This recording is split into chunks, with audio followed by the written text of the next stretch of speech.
صباح الخير صف السنافر الحلوين. اليوم درس من دروس رواد العلوم، ودرس اليوم هو درس جديد. ما هو درس اليوم وما هو عنوان اليوم؟ هيا نتعرف على درسنا الجديد. هيا بنا.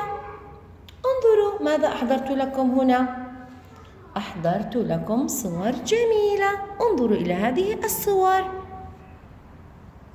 انظروا، هذه حيوانات تعيش على الأرض مثل الإنسان وباقي الحيوانات الأليفة وغير الأليفة، والحيوانات البحرية والحيوانات البرمائية التي أخذناها. هذه الحيوانات تسمى، ماذا نسميها؟ طيور. اسمها طيور. انظروا، هيا بنا نتعرف إلى هذه الحيوانات الجميلة، الطيور التي خلقها الله سبحانه وتعالى. الله سبحانه وتعالى خلق لنا حيوانات جميلة جدا. هيا بنا نتعرف على أسمائها. هيا بنا نتعرف على الطيور. انظروا، ما اسم هذا الطائر الجميل؟ أحسنتم، إنه دجاجة. هذه صورة دجاجة. هذه الدجاجة تعطينا البيض. الإنسان يستفيد من هذه الطيور، يأخذ بيض هذه الدجاجة وأيضا يستفيد من لحمها. وهذه الصورة، أحسنتم، إنها صورة بطة. انظروها إلى هذه البطة الجميلة. وهذه الصورة، رائعين، إنها صورة حمامة. وهذه الصورة يا أطفالي، رائعين، إنها طاووس. صورة طاووس. هل تعرفون طائر الطاووس؟ إنه طائر جميل. انظروا إلى ألوانه الجميلة. سبحان الله الذي خلق هذه الطيور الجميلة الملونة. هذه صورة، ما هذه الصورة؟ أحسنتم، صورة نعامة. هذه نعامة جميلة. وهذا الطائر، رائعين، إنه ببغاء. هذا الببغاء يتكلم ويكرر ويعيد كلام الإنسان، يعيد مثلما يقول الإنسان، يعيد من ورائه. ببغاء. وهذا الطائر الجميل، انظروا إلى التاج الذي فوق رأسه، مثل التاج، ريش ملون يشبه التاج. إنه طائر، ما اسم هذا الطائر؟ إنه هدهد. انظروا إلى جمال ألوان هذا الطائر، هدهد. وهذا الطائر لونه أسود، ما اسمه؟ ما اسم هذا الطائر؟ رائعين، إنه غراب. الغراب يكون لونه أسود، غراب. انظروا، دجاجة، بطة، حمامة، طاووس، نعامة، ببغاء، هدهد، وغراب.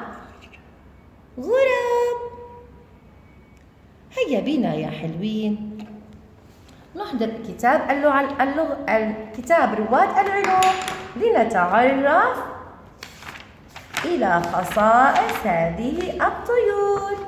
هيا بنا نحضر كتابنا رواد العلوم. هيا بنا ونفتح على هذه الصفحة.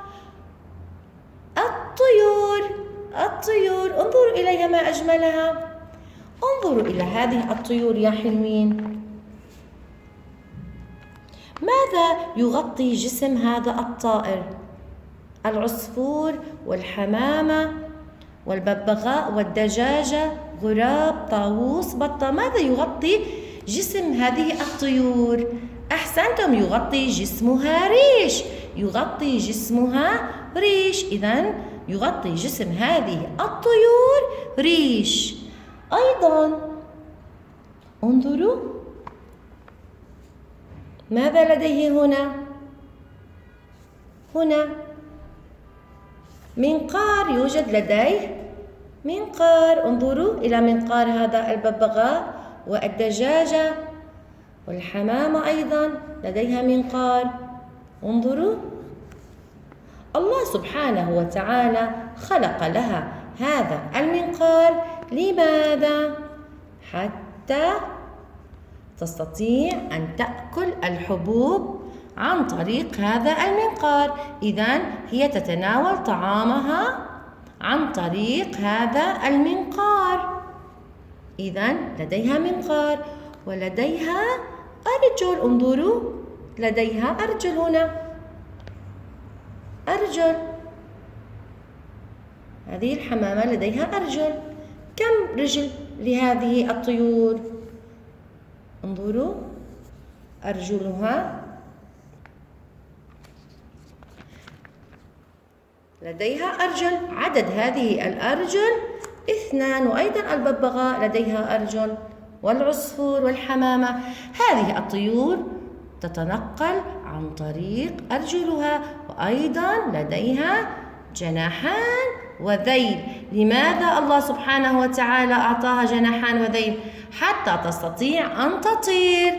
هذه الطيور تطير عاليا. إذن الله سبحانه وتعالى أعطاها جناحان 2 وذيل. جناحان، انظروا، هذا جناح الطيور، هذا جناح. لديها جناحان 2 وذيل. الله سبحانه وتعالى أعطاها جناحان 2 وذيل حتى تستطيع أن تطير. هناك طيور لا تستطيع أن تطير عاليا، مثل البطة والدجاجة لا تطير عاليا.